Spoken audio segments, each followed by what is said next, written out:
என்னதான் இருந்தாலும் இப்போ நீங்க வளர்ற ஸ்டேஜ்ல இருக்கீங்க, ஆல்ரெடி ஒருத்தர் வளர்ந்து அந்த இடத்த வந்து தக்க வச்சிட்டு இருக்காரு. அந்த மாதிரி இருக்க ஒரு ஆளை நீங்க எப்படி பேசலாம்னு தானே நான் யாரையுமே பேசவே இல்லைப்பா. என்னப்பா தப்பா சொன்னேன்? அசிங்கமாக திட்டினாங்க, ஏதாவது சொன்னாங்கன்னு எதுவுமே கிடையாது. யாரை பற்றியுமே பேசவே கிடையாது நம்ம. ஓகேங்களா? அவங்களாம் கோர்த்து விட்றாங்கப்பா. இன்டர்வியூவில் உங்களை மாதிரி சிலர் கொஸ்டின் கேட்குறாங்க. நல்லவங்க யாரும் கோர்த்து விட மாட்டாங்க. எடிட்டில் என்னன்னாலும் பண்ணலாம். ஓகேங்களா? சொல்லாத வார்த்தைகளை ப்ரொமோவில் போடுறாங்க. இந்த மாதிரி நடக்கிற சதிகளுக்கு நம்ம பொறுப்பு இல்லைப்பா. அதனால தான் என்ன பண்ணுறாங்க நிறைய பேர், நீங்கள் இன்டர்வியூ வேணான்னு கட் பண்ணுங்கன்றாங்க. நீங்கள் இன்டர்வியூ கொடுக்காதீங்க, தப்பான ஆள்கிட்ட போகாதீங்க. இப்போ கூட நான் இன்டர்வியூ கொடுத்தேன்ப்பா.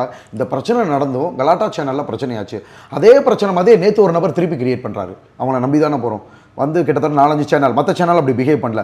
நம்ம நிறைய ஒர்க் பண்ணுறனால அதில் 1-2 இந்த மாதிரினே சிக்கிறாங்கப்பா.